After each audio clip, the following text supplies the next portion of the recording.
Hello दोस्तों, कैसे हैं आप। उम्मीद करता हूं आप अच्छे होंगे और आपकी तैयारी अच्छी से चल रही होगी। आप सभी का एग्ज़ाम जो है वह 24 जनवरी को होने वाला है और मेरा भी 24 जनवरी को ही है। तो इसलिए आज की इस वीडियो में हम आपको 100 जीके जीएस के मोस्ट इम्पॉर्टेंट क्वेश्चन बताएंगे जो आपके एग्ज़ाम में 100% पूछे जाने की संभावना है। अगर 100 क्वेश्चन करवा रहे हैं तो निश्चित है कि आपके एग्ज़ाम में यहाँ से 10 से 12 क्वेश्चन आपको देखने के मिलेंगे, क्योंकि बहुत इंपॉर्टेंट क्वेश्चन है और बिहार के किसी भी एग्ज़ाम में यहाँ से प्रश्न पूछा गया है और आगे भी पूछे जाने की संभावना है। और एक बात और बता दें कि सभी क्वेश्चन का आंसर हम टिक लगा दिया है पहले से ही, ताकि आप लोगों का समय वेस्ट ना हो, क्योंकि आपको और भी पढ़ाई करनी है। इसलिए आप कम समय में वन लीनियर जैसे क्वेश्चन यहाँ आप देख पाएंगे।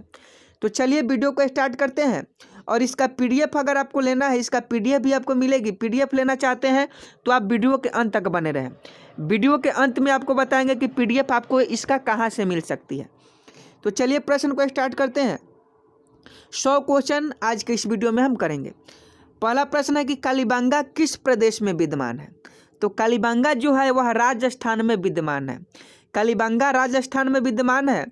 राजस्थान की राजधानी की बात करें तो जयपुर। राजस्थान के चीफ मिनिस्टर की बात करें तो अशोक गहलोत जी हैं।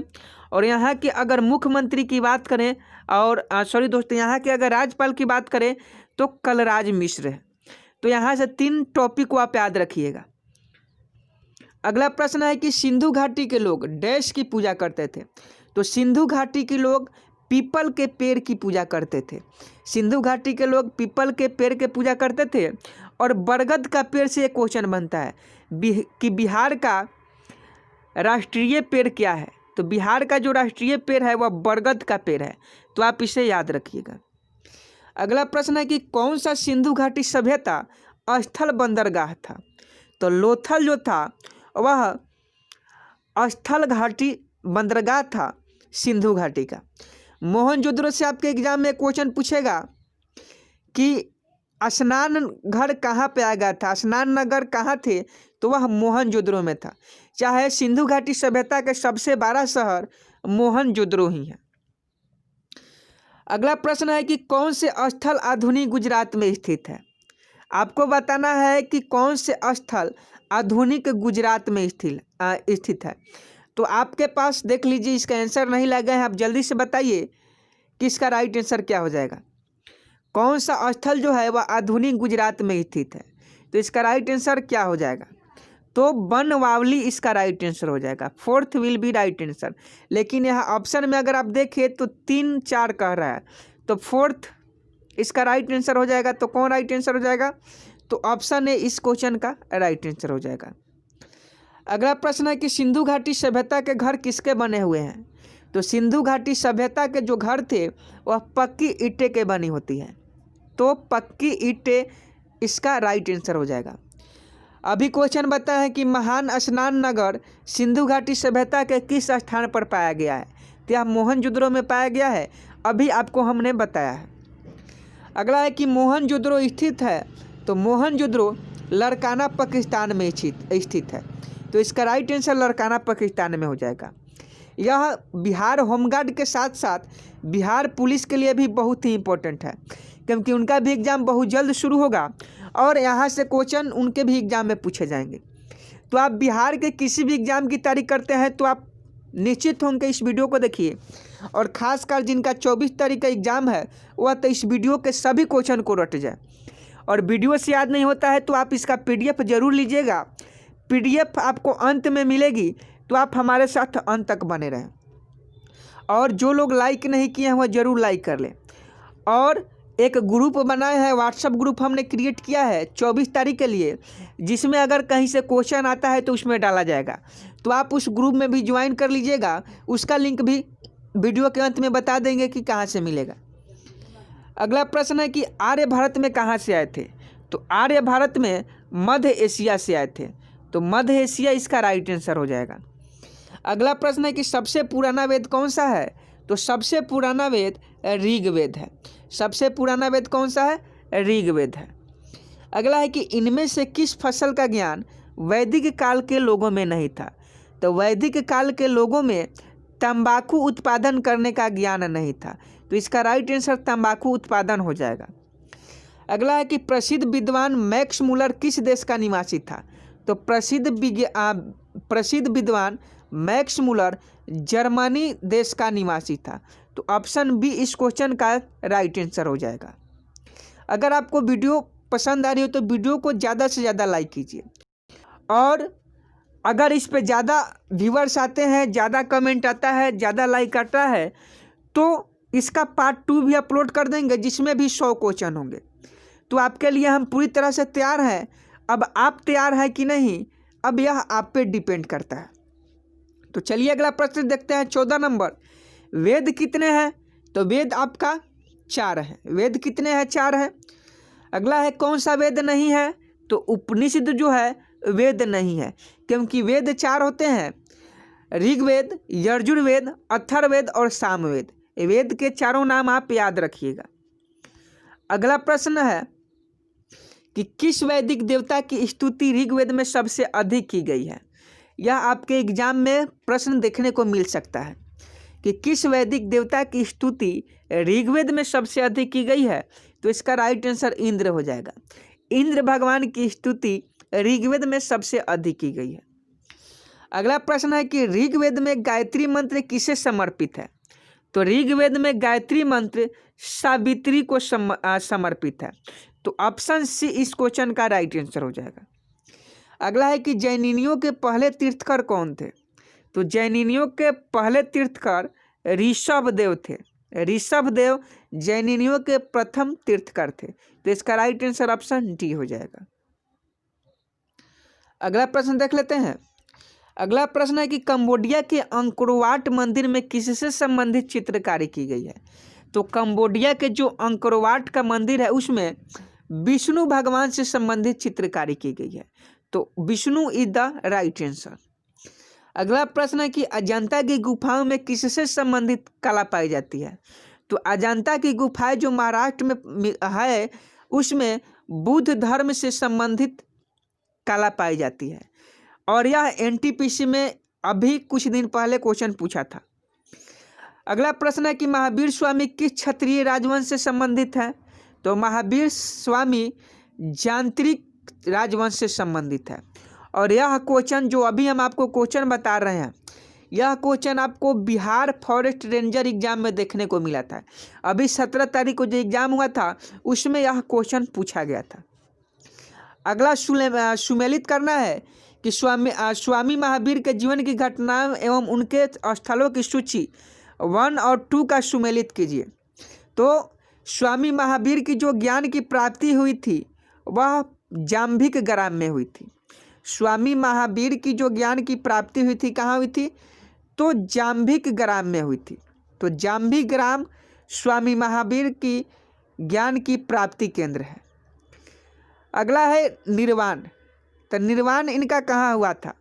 तो निर्वाण जो है इनकी मृत्यु गया के पावापुरी में हुई थी, या गया में नहीं पड़ता है शायद, यह पावापुरी में इनकी निर्वाण हुआ था, मतलब मृत्यु हुई थी।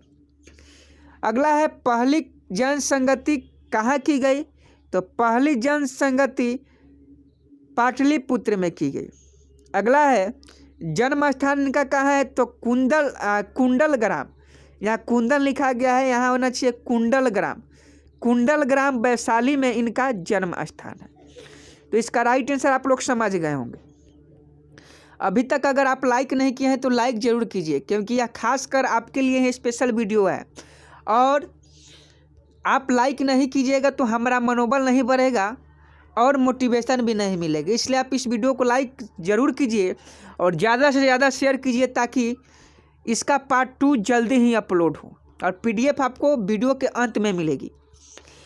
23 नंबर क्वेश्चन है कि जैन गुरुओं को स्वामी महावीर से पहले क्या कहते थे।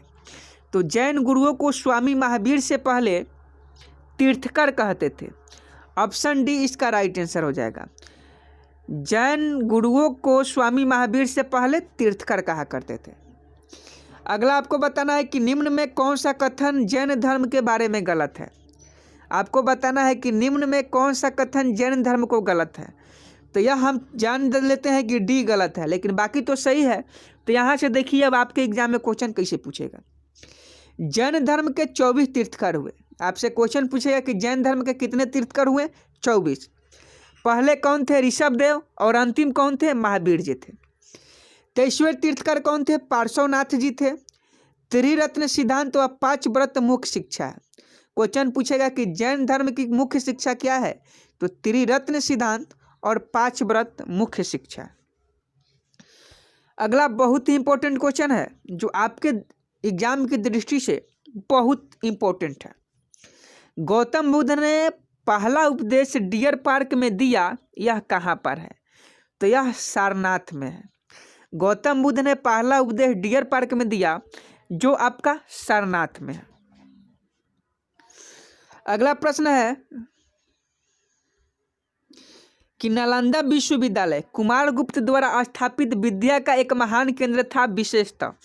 तो नालंदा विश्वविद्यालय जिसकी स्थापना कुमारगुप्त ने की थी, वह विद्या का एक महान केंद्र था बौद्ध धर्म में। बौद्ध धर्म में नालंदा विश्वविद्यालय विद्या का एक महान केंद्र था। अगला प्रश्न है कि निम्न में से कौन से स्थान व घटना का जोड़ा गौतम बुद्ध से संबंधित नहीं है?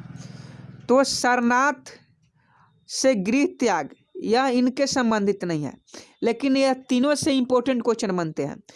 गौतम बुद्ध का जन्म लुम्बिनी में हुआ।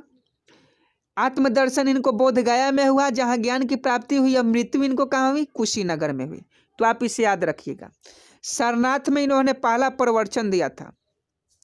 पहला प्रवचन इन्होंने सारनाथ में दिया था, इसलिए गृह त्याग यहाँ नहीं होना चाहिए। अगला प्रश्न है कि शैलेंद्र राजाओं ने विश्व का सबसे विशाल स्तूप बौद्ध धर्म मंदिर बोरोबुदुर का निर्माण कहाँ करवाया था? तो शैलेंद्र राजाओं ने विश्व का सबसे विशाल स्तूप बोरोबुदुर का निर्माण जावा इंडोनेशिया में करवाया था। जावा इंडोनेशिया इस क्वेश्चन का राइट आंसर हो जाएगा। अगर आप इस वीडियो को देखकर जाते हैं एग्जाम में 24 जनवरी को, तो आपके लगभग 10 से 12 क्वेश्चन ऐसे होंगे जो आपके इस क्लास से होंगे। तो आपके लिए यह वीडियो बहुत ही इम्पोर्टेंट है और शेयर ज़रूर करें। बार बार आपसे कह रहे हैं कि शेयर ज़रूर करें, क्योंकि ज़्यादा से ज़्यादा अगर अभ्यर्थी जुड़ते हैं तो इसका पार्ट 2 हम जल्द अपलोड करने की कोशिश करेंगे। और जो लोग अभी तक लाइक नहीं किए हैं वह लाइक करते रहें, क्योंकि आपके लाइक करने से ही हमारा मनोबल है वो बढ़ता है। और ऐसे ही वीडियो पाने के लिए आप चैनल को सब्सक्राइब जरूर कर लीजिएगा। अगला है निम्न में से किसका जन्म व मृत्यु वैशाख पूर्णिमा के दिन हुआ था? तो इसका राइट आंसर बुध हो जाएंगे। बुध भगवान की जो मृत्यु है और जन्म है वह वैशाख पूर्णिमा के दिन हुआ था। अगला प्रश्न है कि निम्न में सबसे पुराना राजवंश कौन सा है दोस्तों? तो निम्न में सबसे पुराना राजवंश मौर्य डायनेस्टी है। मौर्य डायनेस्टी जो है वह सबसे पुराना राजवंश है। अगला प्रश्न है निम्न में से किस स्थल पर सिकंदर की मृत्यु हो गई? तो बेबीलोन में सिकंदर की मृत्यु हो गई थी। अगला है कि प्राचीन भारत में मगध राज्य की राजधानी थी। तो प्राचीन काल में मगध राज्य की जो राजधानी थी वह राजगीर में थी, और आज मगध का नाम बदलकर पटना कर दिया गया है दोस्तों। अगला है कि मौर्य वंश की स्थापना किसने की? तो चंद्रगुप्त ने मौर्य वंश की स्थापना की। तो चंद्रगुप्त इस क्वेश्चन का राइट आंसर हो जाएगा। अगला पूछ सकता है आपके एग्जाम में कि मौर्य साम्राज्य का समय काल था। तो मौर्य साम्राज्य का जो समय काल था वह आपका 300 BC से 184 BC तक था। अगला प्रश्न देख लेते हैं। बौद्ध धर्म का प्रचार करने के लिए अशोक ने श्रीलंका किसे भेजा? तो महेंद्र को भेजा। अगला है चंद्रगुप्त मौर्य का पोता कौन था? तो अशोक था। अगला है कि कलिंग युद्ध कब लड़ा गया था? तो 261 BC में लड़ा गया था। अगला प्रश्न है कि दिल्ली के पास मेहरौली का लौह स्तंभ किस वंश के शासक द्वारा स्थापित किया गया था? तो गुप्त वंश के शासक के द्वारा स्थापित किया गया था। अगला है किस शासक की उपलब्धियों को इलाहाबाद स्तंभ लेख में उत्कीर्ण किया गया है? तो इसका राइट आंसर समुद्रगुप्त हो जाएगा। समुद्रगुप्त जो था उसके उपलब्धियों को इलाहाबाद के स्तंभ लेख में उत्कीर्ण किया गया है। जल्दी जल्दी क्वेश्चन करा रहे हैं क्योंकि वीडियो बहुत लंबी हो जाएगी और आप लोग बोर भी हो जाएंगे। तो हम चाहते हैं कि आप बोर ना हो, आपका माइंड फ्रेश रहे और सारे क्वेश्चन को आप देख कर जाएँ, याद करके जाएँ। PDF आपको ज़रूर मिलेगी, आपको PDF ज़रूर लेना है, नहीं तो आपके एग्ज़ाम में 10 से 12 क्वेश्चन ऐसे आएंगे जो आप जानते हुए भी नहीं कर पाएंगे, क्योंकि इसी क्लास से 10 से 12 क्वेश्चन आपके एग्ज़ाम में देखने को मिलेंगे। तो आपके लिए यह वीडियो बहुत इंपॉर्टेंट है। PDF अवश्य ले, PDF लेना। अगला है कि आर्यभट्ट व बारहमिहिर किसके समकालीन थे? तो आर्यभट्ट व बारहमिहिर गुप्त के समकालीन थे। अगला है गुप्त राजवंश किस लिए प्रसिद्ध है? तो कला एवं स्थापत्य के लिए। अगला है गुप्त वंश की स्थापना किसने की? तो श्रीगुप्त ने गुप्त वंश की स्थापना की। अगला प्रश्न है कि फायान चीन यात्री 405 से 11 किसके शासनकाल में भारत आया? तो फायान चीन यात्री जो था वह चंद्रगुप्त द्वितीय विक्रमादित्य के शासनकाल में भारत आया था। अगला है भारतीय नेपोलियन किसे कहा जाता है? तो समुद्रगुप्त को भारत का नेपोलियन कहा जाता है और यह आपके NTPC के एग्जाम में पूछा गया प्रश्न है। अगला है किस वंश के शासन को भारतीय इतिहास का स्वर्ण युग कहा जाता है? तो गुप्त वंश के शासक को भारतीय इतिहास का स्वर्ण युग कहा जाता है। अगला है किस दक्षिण भारतीय शासक ने हर्षवर्धन को नर्मदा नदी के किनारे पराजित किया था? तो पुलकेशिन द्वितीय ने हर्षवर्धन को नर्मदा नदी के किनारे पराजित किया था। अगला है कि हर्षवर्धन के साम्राज्य की राजधानी कहाँ थी? तो हर्षवर्धन के साम्राज्य की राजधानी कनौज थी। अगला है चीन का प्रसिद्ध धार्मिक विद्वान ह्वेनसांग किसके शासनकाल में भारत आया था? तो चीन के प्रसिद्ध धार्मिक विद्वान ह्वेनसांग हर्षवर्धन के शासनकाल में भारत आया था। तो यहाँ से आप समझ गए होंगे कि अगर हर्षवर्धन की बात की जाए तो वह ह्वेनसांग आया था। हर्षवर्धन के शासनकाल में ह्वेनसांग चीन यात्री भारत आया था।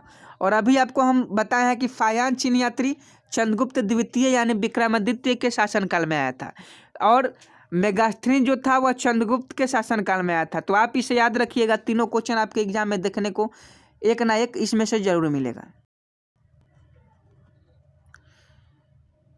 अगला प्रश्न है बाणभट्ट किस राजा के दरबारी के विद्वान थे? तो हर्षवर्धन के।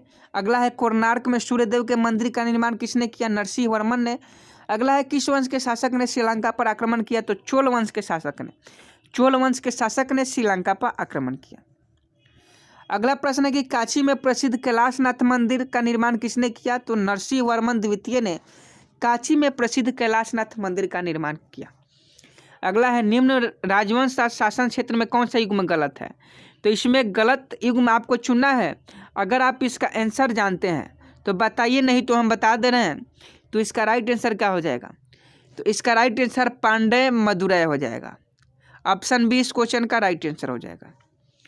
अगला है कि तंजौर के शिव मंदिर का निर्माण किसने कराया था? तो चोलों ने तंजौर के शिव मंदिर का निर्माण करवाया था। अगला है कि राष्ट्रकूट साम्राज्य का प्रवर्तक कौन था? तो दांती दुर्गा, जिसे डंडी के नाम से जानते हैं, वह राष्ट्रकूट साम्राज्य का प्रवर्तक था। अगला है चोल राजाओं ने किस धर्म को संरक्षण प्रदान किया? तो शौव धर्म को चोल राजाओं ने संरक्षण प्रदान किया। अगला प्रश्न है कि चोलों ने किस क्षेत्र पर शासन किया? तो तंजौर पर चोलों ने शासन किया। अगला है कि पूर्वी चालुक्य की राजधानी थी वेंगी है।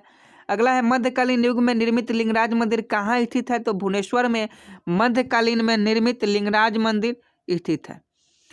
अगला प्रश्न है कि सूची कर लेते हैं। विक्रम संवत की स्थापना 57 ईसा पूर्व हुई थी। शक संवत की स्थापना 78 ईसा पूर्व हुई थी। हिजरी संवत की स्थापना 622 ईसा पूर्व हुई थी। फायान भारत 405 ईस्वी में आया था। तो ऑप्शन बी इस क्वेश्चन का राइट आंसर हो जाएगा। यह बहुत ही इंपॉर्टेंट है, यहाँ से भी क्वेश्चन आपके एग्जाम में देखने को मिल सकते हैं। और 60 क्वेश्चन हमारा लगभग कंप्लीट हो चुका है। 60 क्वेश्चन लगभग हमारा कंप्लीट हो चुका है और अभी लाइक बहुत कम है और ना आप लोग शेयर कर रहे हैं, तो यह बहुत गलत बात है। कम से कम आप लाइक ज़रूर करें और शेयर भी करें। अगर एक स्टूडेंट अगर 5 स्टूडेंट के पास शेयर करता है या 5 स्टूडेंट के पास नहीं शेयर करना चाहता है तो किसी ग्रुप में ही शेयर कर दे, ताकि अधिक से अधिक स्टूडेंट जिनका एग्ज़ाम है वह आए, इस वीडियो को देखें और अपने तैयारी को मजबूती प्रदान करें। तो आप लोग को शेयर ज़रूर करना चाहिए। हो सकता है कि आपके शेयर करने से किसी की सहायता हो जाए। शेयर जरूर करें और लाइक जरूर करें भाई। लाइक नहीं कीजिएगा तो मज़ा नहीं आएगा। लाइक कीजिए आप लोग जल्दी फटाफट, और फटाफट हम लोग 100 क्वेश्चन की ओर तुरंत बढ़ जाएंगे और PDF भी आपको मिलेगी। तो आप लोग अंत तक जुड़े रहें और फटाफट इसको शेयर लाइक कीजिए एक बार। अगला है कि भारत में शुद्ध सोने के सिक्के सबसे पहले किसने चलाए? तो कुषाण ने चलाए। अगला है यादव शासकों की राजधानी थी? तो देवगिरी यादव शासकों की राजधानी थी। अगला है कि तराइन के द्वितीय युद्ध 1192 ईस्वी में किसने किसको पराजित किया? तो मोहम्मद गौरी ने पृथ्वीराज को हराया। अगला है मोहम्मद गौरी कहाँ का शासक था? तो अफगानिस्तान का। देख लीजिए, तराइन का द्वितीय युद्ध की बात करें तो 1192 में हुआ था और मोहम्मद गौरी और पृथ्वीराज के बीच हुआ था, जिसमें पृथ्वीराज हार गया था। मोहम्मद गौरी की बात करें तो अफगानिस्तान का यह निवासी था। अगला है कि निम्नलिखित में से कौन सा त्यौहार पैगंबर मोहम्मद के जन्मदिन पर मनाया जाता है? तो ईद उल मिलाद इसका राइट आंसर हो जाएगा। अगला है किसने भारत पर सबसे पहले आक्रमण किया? तो अरबी ने भारत पर सबसे पहले आक्रमण किया। अगला है पहला मुसलमान आक्रमणकारी 712 ईस्वी में कौन था? तो मोहम्मद बिन कासिम था पहला मुसलमान आक्रमणकारी, जिसने 712 ईस्वी में आक्रमण किया था भारत पर। यह भी NTPC में पूछा गया प्रश्न है। NTPC में यह पूछा गया प्रश्न है। आपसे प्रश्न पूछा था NTPC में कि प्रथम मुसलमान आक्रमणकारी भारत पर कब आक्रमण किया गया था? तो 712 ईस्वी में किया था। अगला है कि गुलाम वंश का संस्थापक, यह भी आपके इस क्वेश्चन पूछा गया है NTPC में। तो कुतुबुद्दीन ऐबक गुलाम वंश का संस्थापक है। अगला है कि भारत में सूफी संप्रदाय के संस्थापक ख्वाजा कुतुबुद्दीन बख्तियार काकी।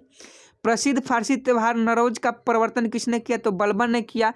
यह आपके BPSC का जो एग्जाम हुआ था उसमें पूछा गया प्रश्न है। अगला है कि रजिया सुल्तान किसकी बेटी थी? इल्तुतमिश की बेटी थी। यह भी गुलाम वंश से संबंधित है। अगला है तैमूर ने दिल्ली पर अधिकार कब किया? तो 18 दिसंबर और 1398 को। अगला है कि तैमूर के आक्रमण के समय दिल्ली का शासक कौन था? तो सुल्तान महमूद था। अगला प्रश्न है कि तुगलक वंश की स्थापना किसने की? तो गाजी तुगलक ने तुगलक वंश की स्थापना की। अगला है कि निम्नलिखित में से विजयनगर राज्य का प्रथम राजवंश कौन था? तो संगमा था। अगला है विजयनगर का वर्तमान नाम क्या है? तो हम्पी, जो आज कर्नाटक में है।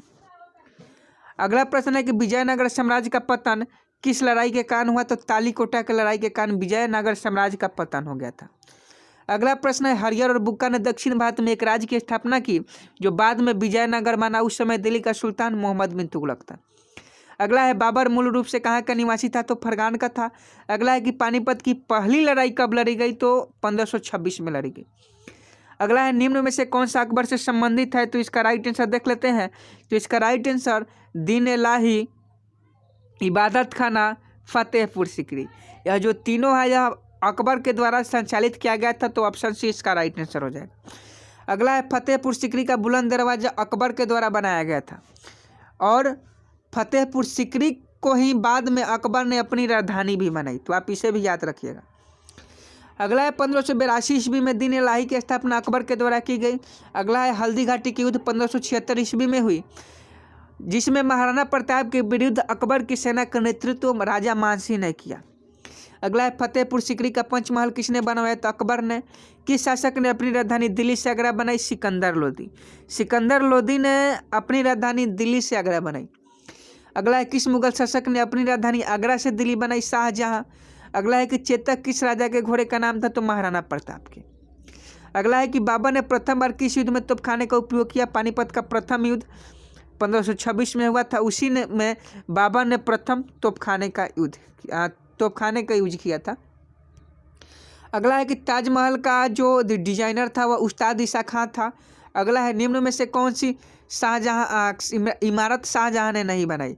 तो ताजमहल, दिल्ली की जमा मस्जिद और दिल्ली का लाल किला, यह तीनों इमारत जो है शाहजहां बनवाया, लेकिन बुलंद दरवाजा इसने नहीं बनवाया। तो ऑप्शन डी इस क्वेश्चन का राइट आंसर हो जाएगा। अगला है शाहजहां द्वारा निर्मित तख्ते ताउस व प्रसिद्ध कोहिनूर हीरा कौन सा मुस्लिम आक्रमणकारी लूट कर लेगा? तो नादिर शाह द्वितीय इसका राइट आंसर है। नादिर शाह जब भारत पर आक्रमण किया 1739 ईस्वी में, तो इसने कोहिनूर हीरा को लूट कर अपने साथ ले गया। अगला है कि बाबरनामा जो बाबर की आत्मकथा है किस भाषा में? तुर्की। अगला है सती प्रथा की भर्त्सना करने वाला मुगल सम्राट अकबर था। अगला है किस युद्ध में भारत में मुगल राज की नींव पड़ी? तो पानीपत का प्रथम युद्ध 1526 ईस्वी। अगला है कि मुगल वंश का अंतिम राजा कौन था, तो बहादुर शाह जफर। अगला है ग्रांड ट्रंक मार्ग जिसे जीटी रोड के नाम से जानते हैं, उसका निर्माण करवाया था तो शेरशाह सूरी, जो कोलकाता से पेशावर के बीच में है। तो ये थे आपके 100 क्वेश्चन, लगभग 97 ही क्वेश्चन हुए, 3 कम है, उसके लिए सॉरी, लेकिन लगभग आपके 100 क्वेश्चन हो चुके हैं। और हम उम्मीद करता हूँ कि आपको यह जो क्वेश्चन है वो बहुत अच्छे लगे होंगे, क्योंकि आपके एग्ज़ाम में यहाँ से 100% 10 से 12 क्वेश्चन पूछे जाएंगे। अगर आपका एग्ज़ाम 24 तारीख को है, 24 जनवरी को होमगार्ड का एग्ज़ाम है, या आप बिहार पुलिस की तैयारी करते हैं, तो यहाँ से आपको क्वेश्चन को देखने को ज़रूर मिलेंगे। तो आप पूरे क्वेश्चन को रट कर जाएं, कोई बात नहीं, वीडियो में देखा नहीं समझ में आया कोई बात नहीं, इसका PDF के द्वारा आपको समझ में आ जाएगा। लेकिन PDF बताने से पहले हम आपको बता दें कि अभी तक आप लोग लाइक नहीं किए हैं, अभी तो आपने वीडियो देखा है लेकिन आप लाइक नहीं किए हैं, तो आप वीडियो को लाइक ज़रूर करें, क्योंकि आप जब तक लाइक नहीं करते हमारा मोटिवेशन नहीं बढ़ता है। तो आप वीडियो को ज़्यादा से ज़्यादा लाइक करें। और एक ही नारा है कि आप सहायता लीजिए और दूसरे को सहायता दीजिए। तो आपको अगर यह वीडियो पसंद आई तो आप भी ऐसी कुछ इस वीडियो को किसी ग्रुप में भेजिए, शेयर कीजिए, फेसबुक पर, व्हाट्सएप पर, टेलीग्राम पर, इंस्टाग्राम पर, ताकि जिनका एग्ज़ाम है वह जान सके। आज से लगभग आपके पास 3-4 दिन का समय है, और 3-4 दिन आपके लिए बहुत मायने रखते हैं। अगर आप कुछ नहीं पढ़े हैं और ऐसे वीडियो अगर आप जीके के देख कर जाते हैं, तो हम कहते हैं कि जीके में आपको अच्छा स्कोर करने से कोई नहीं रोक सकता। तो चलिए, आप लोग लाइक शेयर कमेंट कीजिए कि आपको वीडियो कैसी लगी। आप लोग बेचैन हो रहे हैं कि सर PDF बता दीजिए, PDF कहाँ से डाउनलोड करें। तो PDF डाउनलोड आप वीडियो के डिस्क्रिप्शन में जाकर इसका PDF डाउनलोड कर लीजिएगा। वीडियो के डिस्क्रिप्शन में PDF का लिंक होगा, वहाँ से डाउनलोड कर लीजिएगा। और ऐसे ही वीडियो पाने के लिए चैनल को सब्सक्राइब कर लीजिए। और एग्ज़ाम एनालिसिस भी हम आपको इसी चैनल पर करवाएंगे। तो 100% रियल क्वेश्चन के साथ आंसर देखने के लिए आप चैनल को सब्सक्राइब कर लीजिए। और जो लोग बिहार पुलिस की तैयारी करते हैं उनके लिए स्पेशल बैच शुरू हो गया है, वह जाकर वीडियो को देखें। और 24 जनवरी के एग्ज़ाम के लिए हमने एक व्हाट्सएप ग्रुप बनाया है, ताकि कोई भी नोटिफिकेशन आए, कोई भी क्वेश्चन आए तो उस ग्रुप में मिल जाएगा। आप समझ सकते हैं हम क्या कहना चाहते हैं। तो आप उस ग्रुप में जुड़ जाइएगा, कहिएगा तो उसका लिंक भी दे देंगे, लेकिन आप कमेंट बॉक्स में ज़रूर बताइएगा कि उसका लिंक सर दीजिए, तभी आपको लिंक मिलेगी उसकी, क्योंकि उसमें 4-5 मेंबर ही खाली है। 4-5 मेंबर अगर आप में से कोई याद आता है तो अच्छी बात है, नहीं तो कोई बात नहीं। तब तक चैनल को सब्सक्राइब कीजिए और लाइक कीजिए और शेयर जरूर कीजिए। मिलते हैं नेक्स्ट वीडियो में, तब तक ले जय हिंद, जय भारत।